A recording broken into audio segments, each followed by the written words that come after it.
Hey everybody, it's Tommy Canali and welcome to Before the Lights podcast, the show to find out how those in sports, music, and entertainment made their mark. Go grab your coffee or get a drink depending on what time of day it is you're listening to this show. Today, we have a gentleman who has the third most wins of any Texas high school football coach in history. He currently is the head coach at Highland Park High School, located in Dallas, Texas. He has a record of 401, 88, and 6, and is the second winningest active high school football coach in Texas. A native of Abilene, known for wearing a fedora hat, black rimmed glasses, and suits on the sideline. He's been a coach for over 45 years. Please welcome to the show, Coach Randy Allen. Coach, how are you today?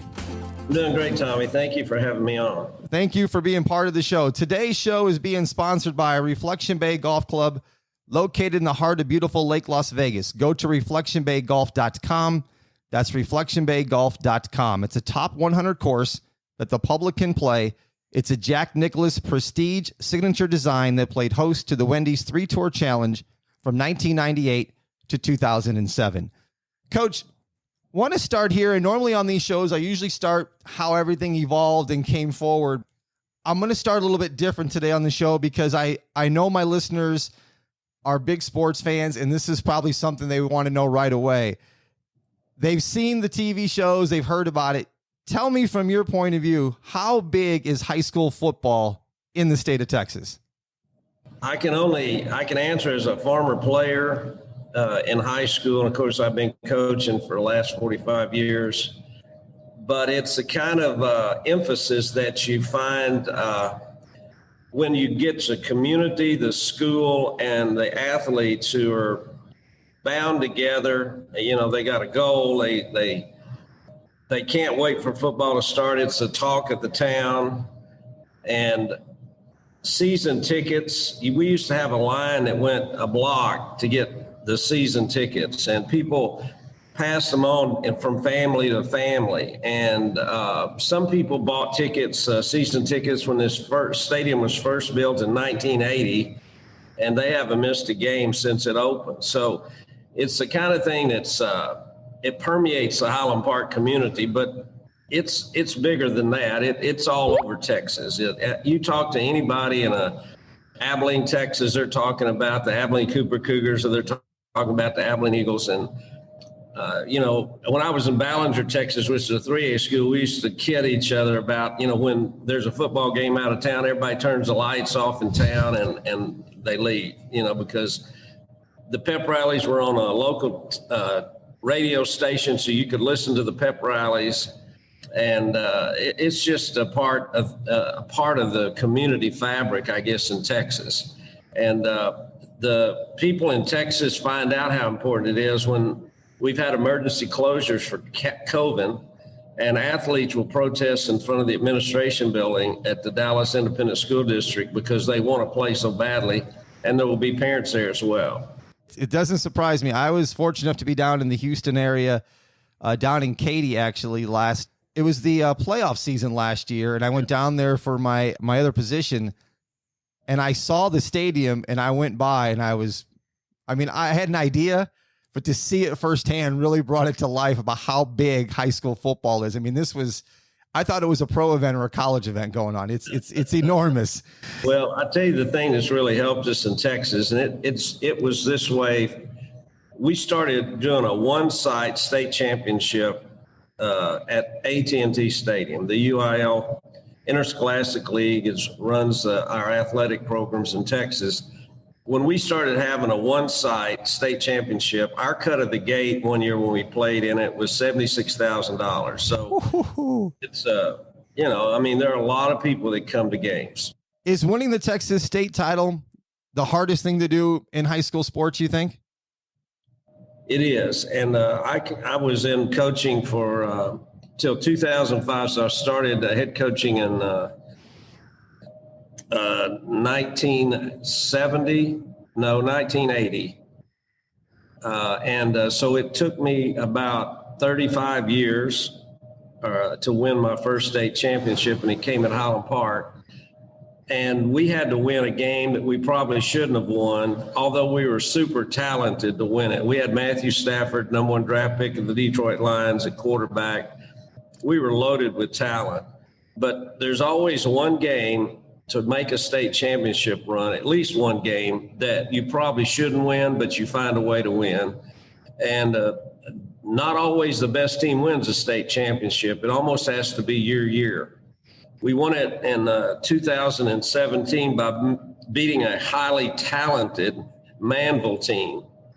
I think they only ran like 50 plays in the game. They scored from 50, 60, 70, 80-yard touchdown runs. We ran over 120 plays in the game. We wound up scoring with 40-something seconds left to go ahead after recovering an onside kick, and we had to tackle their guy on the 1-yard line on the last play of the game.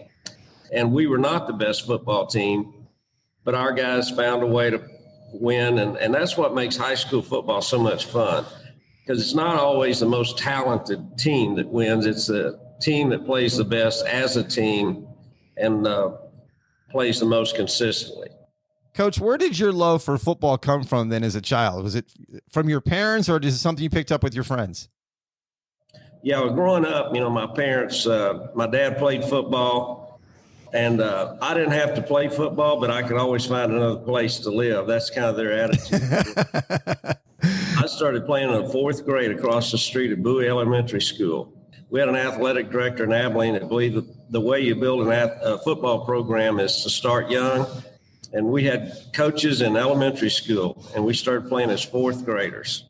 Wow. And Coach, if you would speak about, and I always like this when I talk to coaches of different sports, and I just interviewed a college basketball coach, what your take is on the word character. We have 6 core values at Highland Park. And this is a little bit, I'll tell you what they are. There's commitment, and I'm pointing at my chest. You can't see it. Enthusiasm, mental and physical toughness, teamwork, integrity, and a tradition. And we have our players 7th through 12th grade memorize those character traits and define those character traits. And what happened is I had the word championship, and I had another word, and I would use those letters, C in championship for a character trait, H for humor or whatever, but they were all symbols of, a word or acronyms for character traits that I thought were important. So I've been doing that for 5 years or so, and I was in one of our captain meetings, and I asked one of our captains, name me one core value of the Highland Park Scots. And this guy was a 4-point student. His name was Benji Wazell, and he said, Coach, I can't. I said, Benji, you've been in our program since you were 7th grader, and you can't name one character trait or one core value of our program? He said, no, sir. And so that's when I went to these 6 core values and having our kids memorize them. And I've got them plastered all over the dressing room walls. And what we tell our players, character is what you get and will last the longest from a football program. And we talk about a character trait every day at the end of practice. It's a 5-minute listening square where one coach has a character trait. And what we say to our players at the very beginning is that a champion is a great listener. So we say a straight spine, and they say is an alert mind. And I say you listen with your, and they say eyes. And we talk to them about feet flat on the floor, back straight, and keep eye contact with the person talking, because that's how you show respect. And then we talk about that character trait. And then our guys will come by and say, they'll thank us after every workout. The coach will stand there and they'll come by and they'll say, thank you, coach, thank you, coach, thank you, coach. And so they really appreciate the fact that our coaches love them and they care about them on and off the field. And the reason they're in coaching is to have an impact on the lives of their players. And on their names, on our coaches' name tags this year, I put underneath it, a good coach can change a game. A great coach can change a life. I like that a lot. That's a great line. Going back to your playing days in 1967 with 5A Cooper High School in Abilene, you played tailback, slot back, and you went to the state final. And I understand you guys lost on a controversial last-second decision by the score of 20-19. What was that last second controversial call? Well, it really wasn't controversial with our seniors players. We played at Abilene Carter Stadium in Fort Worth, and it was the ice storm. And so it was soggy turf, and it was below freezing. And our field goal kicker was barefooted kicker, and he was a sophomore. And so he had missed an extra point earlier in the game. And so we're driving down the field with very little time on the clock. And our coach sent the field goal kicker on the game when we were about the 10-yard line, I guess. And our senior quarterback, Jack Mildren, who was third runner-up the Heisman Trophy his senior year at Oklahoma, waved him off because the seniors were either going to win the game or lose it, but we didn't want to put it on a sophomore who had missed an extra point earlier in the game. So we got it down.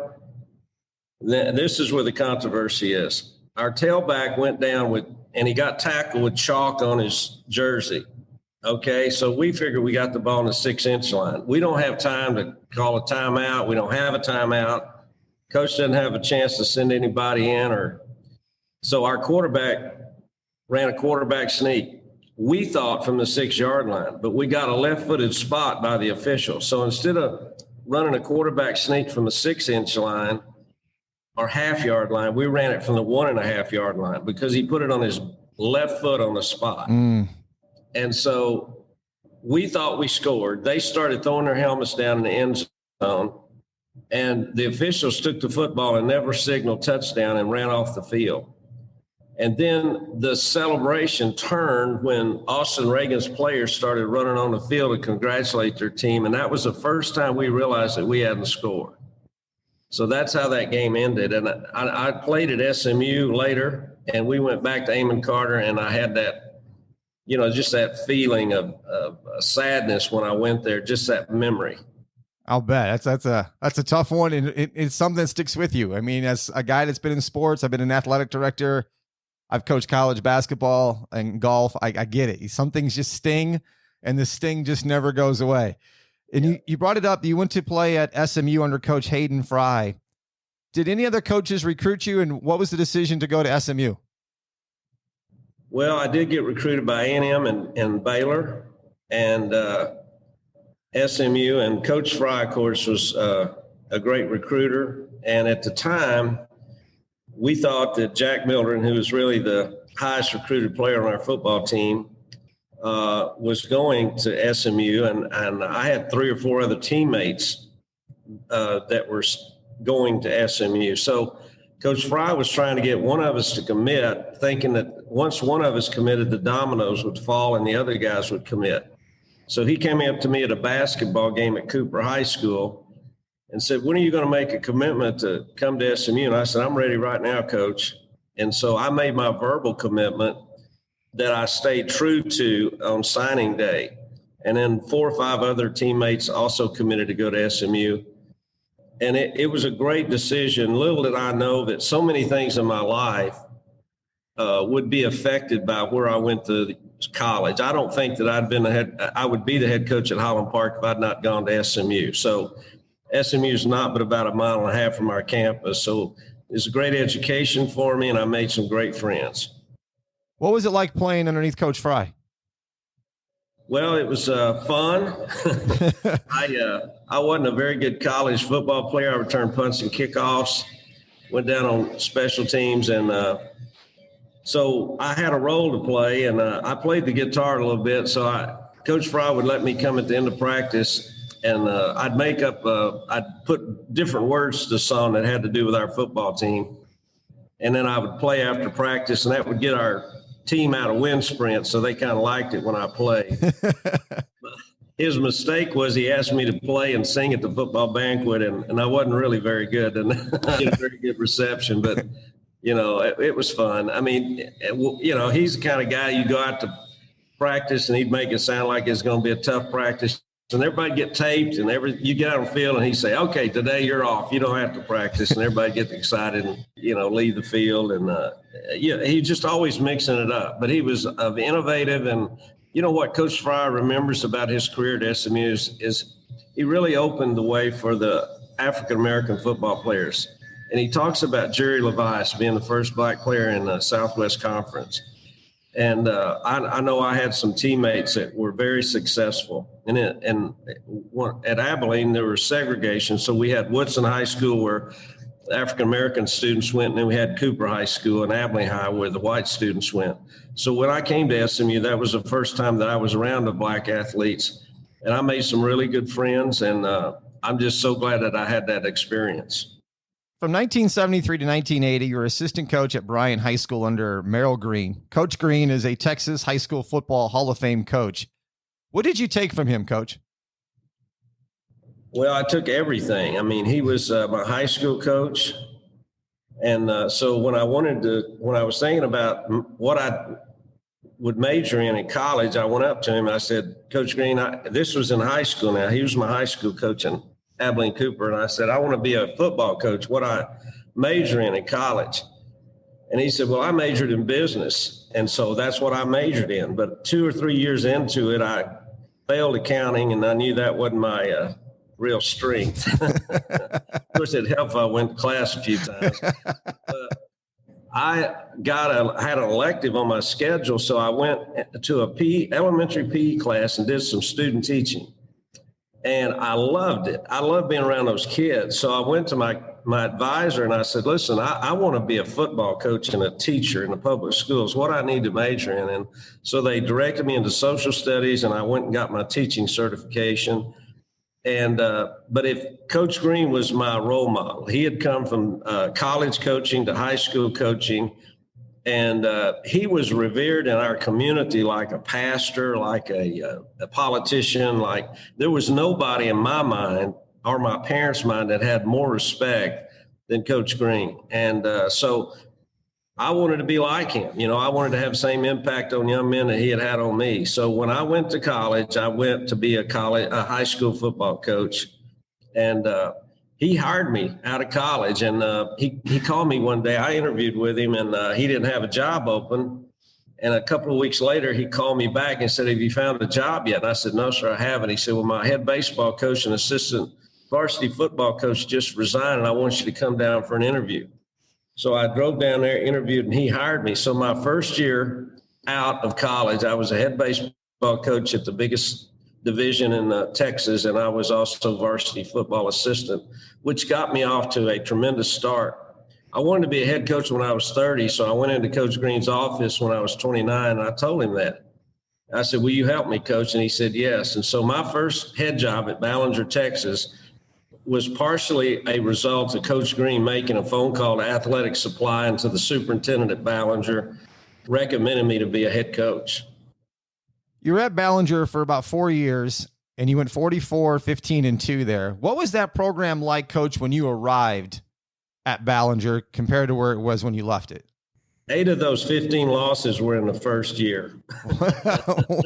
That tells you something right there. They hadn't been in the playoffs in 18 years, I think. And so I hired a new staff, and we looked at film of the previous year's football team, and we'd all laugh. We'd go, golly, they're terrible. Terrible. They're not well coached and not very good athletes. You know, we're going to really have fun, and we're going to make a huge difference. And we went to Junction, Texas for our first scrimmage. And the first play of the game, the running back for Junction went 80 yards. And I thought, oh my gosh, we are going to have a long year. And I had one football player. His name was Todd Cozart. He was a running back and linebacker. And in 2-a-day practices, I got kidney stones, and I had my wife take me to the emergency room, so they knocked me out. So I didn't make practice that day. Obviously, it was in the hospital. I woke up the next day, and the assistant coaches came into my room, and I said, well, how did practice go today? Oh, everything went fine, you know. So I go back to practice today after I got out of the hospital, and I see Cozart limping. And I said, what happened to Cozart? Oh, he stepped in a hole yesterday. Well, Todd and I both knew, Cozart and I both knew he'd broken his foot, but he wanted to play so badly in the first game. Winters was our big rival. They were like 15 miles down the road.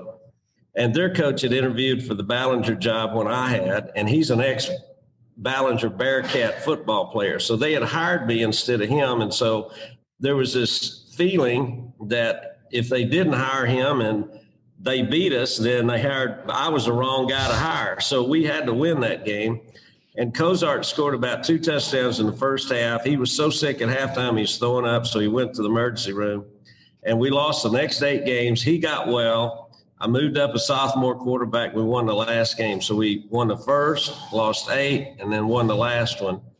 But that little sophomore quarterback I moved up wound up being he got a scholarship offer at Texas Tech and led us out of the wilderness. We got really good after that, went to the semifinals, and he got selected to play in the Texas High School All-Star game after his senior year. He's the only one in his family to ever go to college. And I took him, the All-Star game was in Houston, so I drove him from Ballinger to Houston. We stopped at Texas A&M University at College Station. And we walked out on the field, and I said, Aaron, one of these days, you might be playing here. You might be starting for the Texas Tech Red Raiders, and you might win a game here. His true sophomore year, not 3 months later, he led the Red Raiders to the victory over Texas A&M and was Southwest Conference Player of the Year in that game. So that record of 44-15 or whatever you said, 8 of those losses were in the first year, and then we got hot, had a chance to have some great quarterbacks. One thing I've learned in coaching and I was told this advice, if you want to be a successful coach, you got to have a loving wife, you got to have a great dog, and you got to have a great quarterback, not necessarily in that order. But I've had great quarterbacks. I've had good football teams. I like that. From 86 to 90, you were at Broward High School, and you succeeded a coaching legend there in Coach Gordon Wood. Did you have expectations put upon you as soon as you got there because of who you succeeded? Well, that's an understatement. They did a recent survey. Gil Brandt on the NFL Network did a recent survey. Who's the best high school football coach in the history of Texas? And Coach Wood beat me out. And he's a legend in Texas high school football. He has a museum in Brownwood dedicated to him.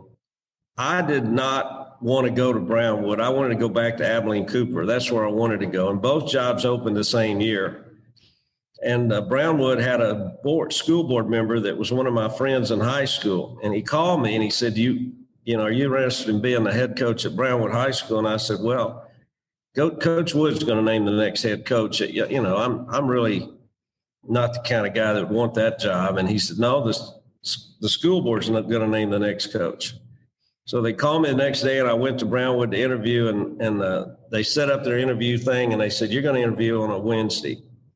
So I went in to interview, and I did okay. I thought I did all right. My wife said that to me after the interview. She said, when are they going to name a new coach? And I said, they said they were going to stay up late as they needed to on Friday night and make a decision, and then they would call the applicant.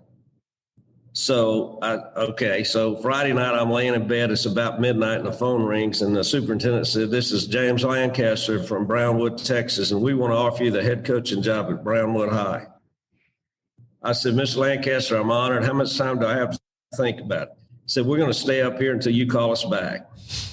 So I called my dad, and he said, well, if Abilene Cooper won't offer you, then take the Brownwood job. So I called the athletic director at Abilene, and he said, we're not even set up to do interviews yet. We can't offer you anything. And so I called Brownwood and said, I'm coming. Here's the interesting story. They had waited till Coach Wood was out of town to make this hire.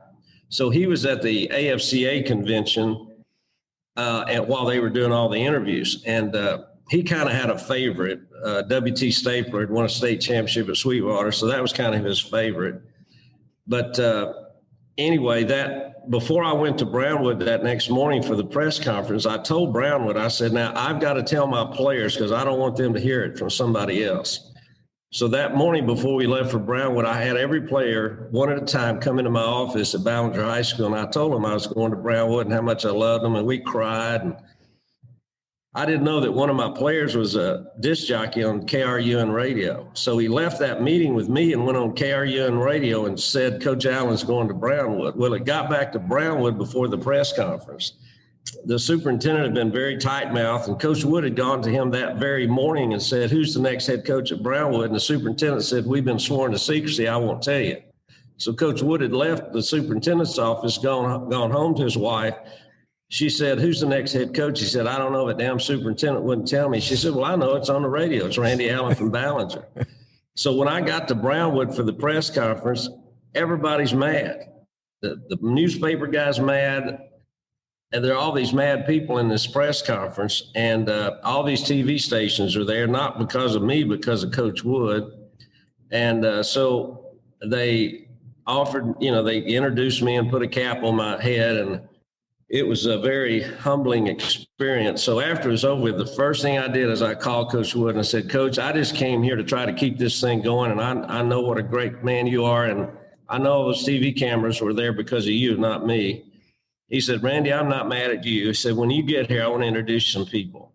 And he was very gracious. He took me to the drugstore to meet his friends, and to the Holiday Inn to meet his friends. And if it hadn't been for him, I wouldn't have survived. It was 5 years and 5 tough years. And we might have met expectations one year, but when the expectations are to win the state championship, there's not much room for error. And we didn't win the state championship there. No, that's a tough expectation for sure. And you talked about wanting to go back to Abilene, which you got that opportunity in 1991 to go back and coach your alma mater. And they were 1-9 in 1990. What was the first thing you did, Coach, to get there, to get that thing turned back around? Well, I told the interview committee that you got to get somebody in there that knew what it was like when it was great, because when I played, it was great. And so I brought former Cooper Cougars back to coach with me. I had two or three teammates and guys that had played there that came back that knew what it was like to be a Cooper Cougar and knew the traditions that Coach Green had started. Just for example, our helmet decal was the same helmet decal that Washington State used, except we didn't have the WS in it. I mean, it was just a Cougar head, red Cougar head on a blue helmet. We were Air Force blue uniforms, so we went back and got Air Force blue uniforms.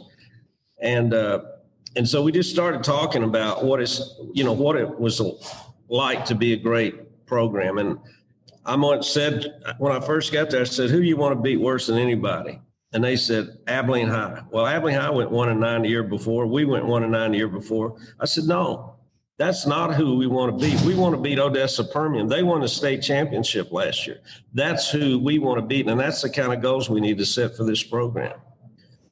And so it took us to 1996 94 to finally do it. But we beat Permian at home and we had a great running back, but went all the way to the state championship game. And I didn't know who this kid was at that time, but Drew Brees was the quarterback for Austin Westlake. And they were the ones that beat us in the state championship game. And it was a close game until after half, and we turned the ball over about 6 times in the second half, and they beat us pretty soundly.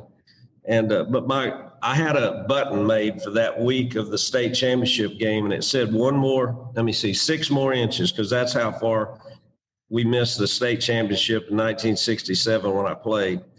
And we got there, but I couldn't get us across the goal line again. So I was pretty disappointed, and we got to the quarterfinals a couple of times.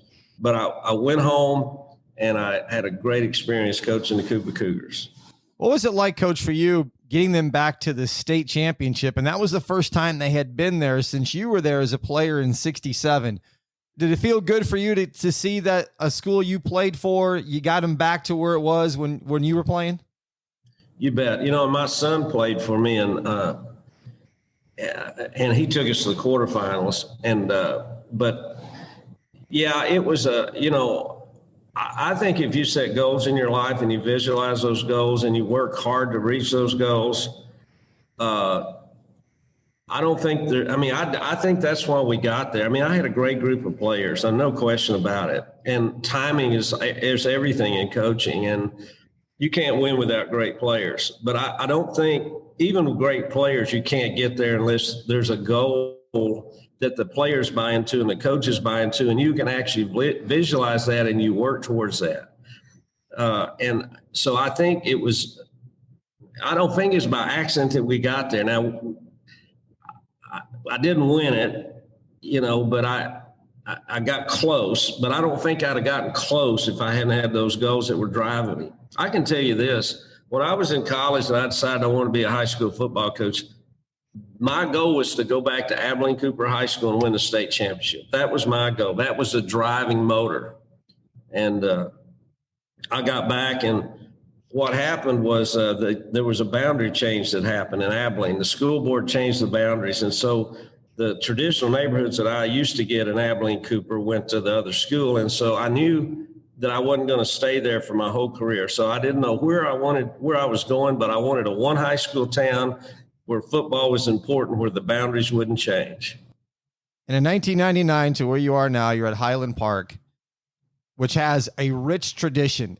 And if you would start there and kind of talk to my listeners that probably, if they don't even know who Highland Park is, if they're not big high school football fans, can you explain what that tradition is where you're at?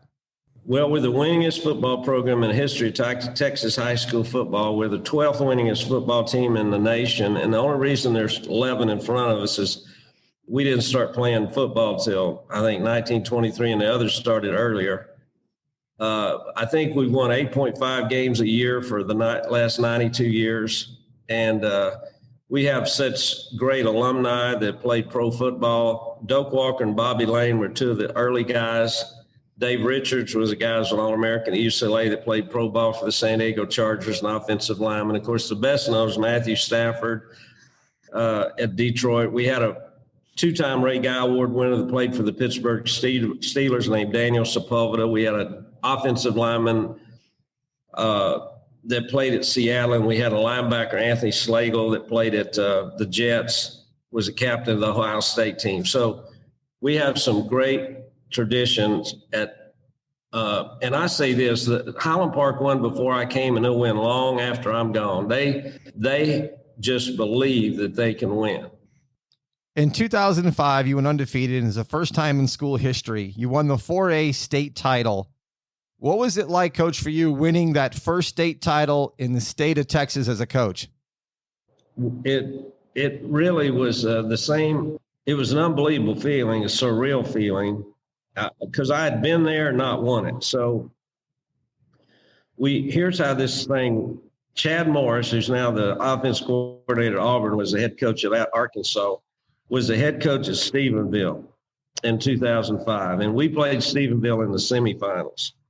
Stephenville went ahead of us with less than 2 minutes to play. We drove down, and Matthew hit Holt Martin with a touchdown pass, and we went ahead with 47 seconds in the game and held on to win it. That put us in the state championship game.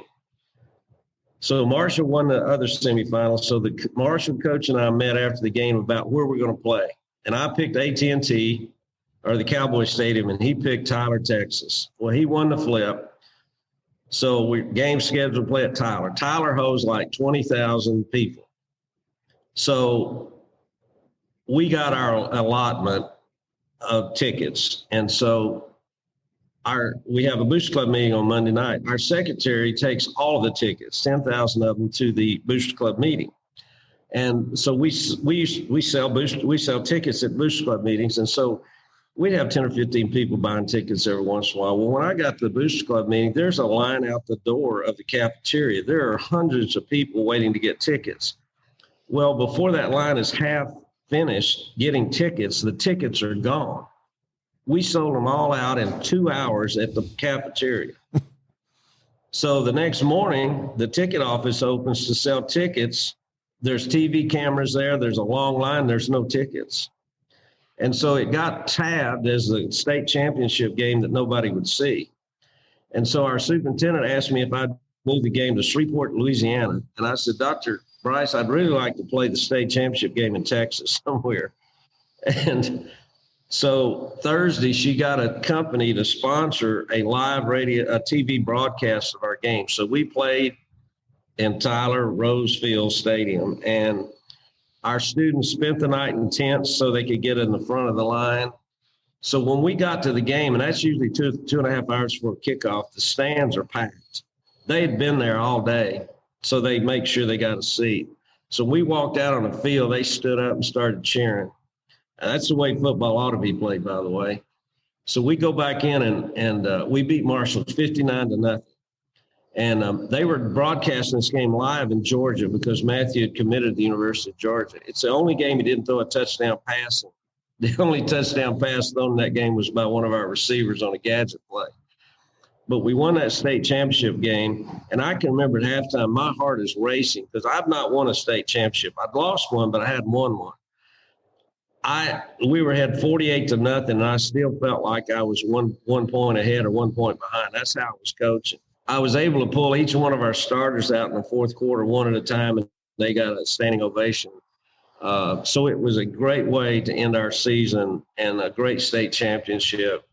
But again, it was that Stephenville game where we had to make plays late in the game or we wouldn't have gotten to the state championship game.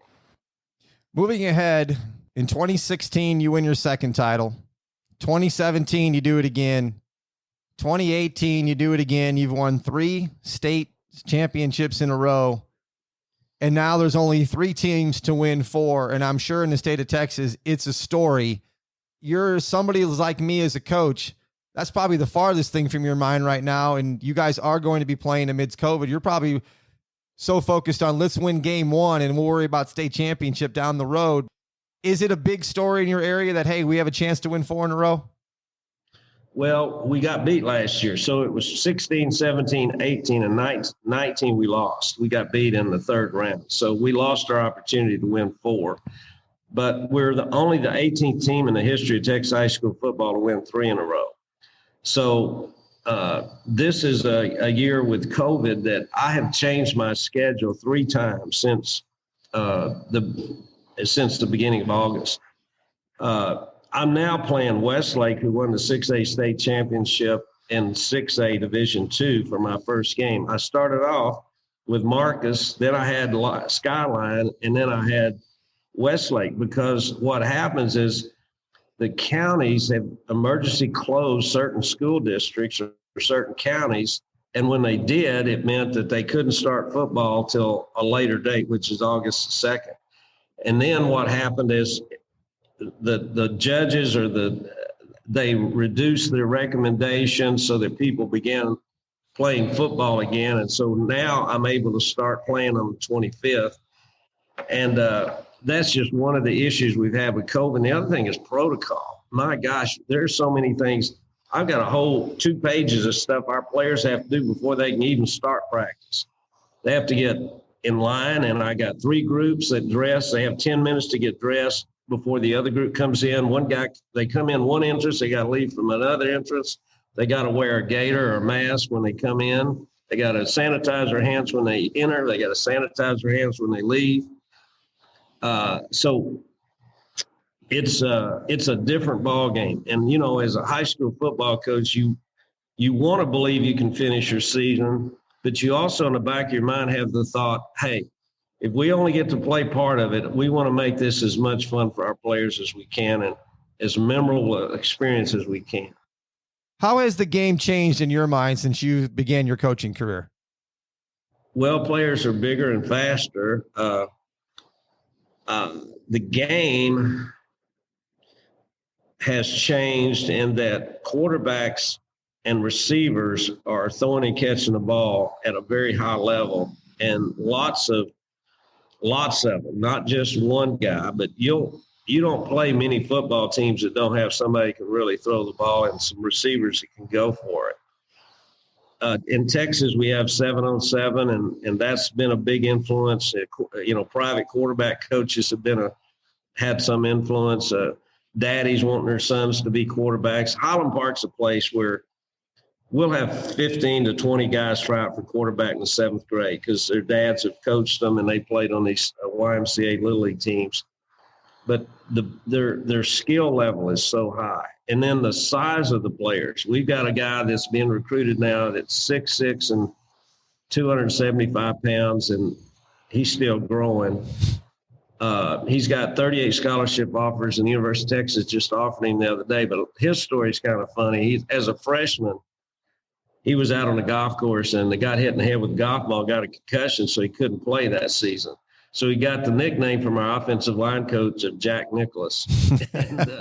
So his sophomore year, I went up to him, and you know, he's a little awkward. So I went up, but he's big. And I said, Jack, do you want to play college football? And he said, yes, sir. Yes, sir, I do. I said, well, you're going to have the opportunity. He looked at me kind of funny because he had not thought a whole lot about it. And And who would have ever thought when he was in junior high or growing up that he would have 38 scholarship offers. He said, Coach, academics is really important to me. So Northwestern and Stanford are my two favorites right now. Well, he goes and visits, and then he goes to Virginia, and then the University of Texas called the other day to offer him. And so the opportunities that young man's going to have are unbelievable because of his size and ability to play an offensive line. Coach, you announced your retirement in the spring of 2018, and then just a few weeks later decide, I'm going to come back and coach. Going back to the decision, what was the decision to walk away? Just feel like that was a good time for you to go? Well, I'm reading a book called No Excuses by Bob Stoops, and I'm just got to the chapter of why he retired. So I can relate to almost everything that he's talking about. First of all, I'd been at Highland Park for 19. I guess I'd been at Highland Park 19 years. And we had won what some people were calling the greatest state championship ever played in Texas high school football. And people don't realize what 2 16-game seasons in a row does to you emotionally and energy-wise. I was tired, and when you win a state championship, there's no off time. You play your last game right before Christmas, and then your parents want to know about the banquet, and you got to order rings, and you got to do this, and it's all good. I mean, it's all great. I want to do it again, but what I'm saying is a coach is always on. He's never off. So that happened 2 years in a row, and I have some mentors in my life who are really responsible for a lot of success in my career. So I call them. I'd say, is this the right time for me to get out? And they say, Randy, you couldn't pick a better time, but you got to be at peace with it. Well, I'd start bawling. I'd start crying on the phone because I was just tired. And so I didn't have any peace about the decision, but I made an appointment to see the superintendent athletic director this particular day. And so that night before I was going to meet with him, I just went to bed and I didn't really know what I was going to say. I didn't know if I was going to retire, if I was going to stay. I knew I was tired. And I knew that I probably couldn't coach another game as exciting as the one I just coached the last game. And I didn't know if I had the energy or the creativeness to do it again. And I always dreamed about, riding off in the sunset after winning that last game. And not many coaches get to do that. Mm-mm. So I prayed, and I got up that next morning, and I thought it was time. So I told my wife, I said, honey, I'm going to meet with the superintendent at 9. I want you to have our family up there at 11. I'm going to do a press conference. We'll get this thing done. She said, okay. So I go up, I meet with the soup, and I tell him, and of course I'm crying, and I, asked him about a press conference, and so they arranged everything. And I had it written out. My son sent an email out, and had my family behind me. And let me tell you the order. First, I told our coaches, they didn't know either that I was going to do it. So I told our coaching staff. Then I told our players, and then I hugged every one of them, told them I loved them, and then I went to the press conference. I was pretty worn out when the day was over with, but I really started having doubts immediately that night. Well, for the next 2.5 weeks, I was miserable.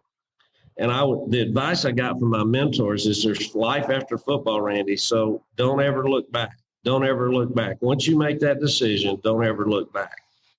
There's life after football, I promise you. So I was really sad, and some of my relatives noticed it. And there were 2 things that were said to me that really changed my mind. A good friend of mine said, are you satisfied you called your last play? And the other thing was, how does it feel to have lost your purpose? And so I'm sitting in my car 2.5 weeks after I announced my retirement, and I have to come to work because I'm still getting paid. And I'm sitting out the car because I usually leave practice I leave before practice starts so the kids don't see me. But this day I was out in my car in the parking lot, and the kids were coming out of practice. I had my window down, and we were saying hello, and I just missed the coaches, and I called some mentors again. I called Gil Brandt and Merrill Green, and I told them how I felt, and they said, well, go get your job back. So I got out of my car, walked to the superintendent's office and sat down. He was in a meeting. He was actually in an interview to replace me. And he came in. I said, Dr. Trigg, I'd like my job back. He said, give me an hour and I'll meet you at your house. So I went home and he came in and he said, we want you to be the head coach and want you to stay at least 2 years or more and let us know in January if you think you might make this decision in the future. And so the next year we went 16-0 and won the state championship. So it was a great first year back. And I just can't imagine myself doing anything else. Now, in the meantime, I have tried to make some kind of a plan when that time comes because I hadn't even thought about it when I first announced that retirement. But you got to plan. You got to have, I got to have something I want to go to. I can't just go in. I can't leave something and just have nothing out there. And so I've tried to find out what that is. What is that something that I can do after coaching? It'll give me the same, it may not give me the same fulfillment, but it's something that I love doing. Have you figured out what that might be and when that time might come again, Coach? No, and I wouldn't tell you, Tommy, if I had. Well, Coach, I appreciate you taking some time out of your busy schedule to be on my show today. This has been fun talking to you and learning more about your background. Thank you, Tommy. If you'd like to contact us, you can send me an email, beforethelightspod@gmail.com. That's beforethelightspod@gmail.com. For show notes, go to our website, beforethelightspod.com. That's beforethelightspod.com. You can follow us on Instagram, Before the Lights Podcast. Thank you for listening to Before the Lights. I'm Tommy Canale. And until next time, everybody, a salute, a chin chin,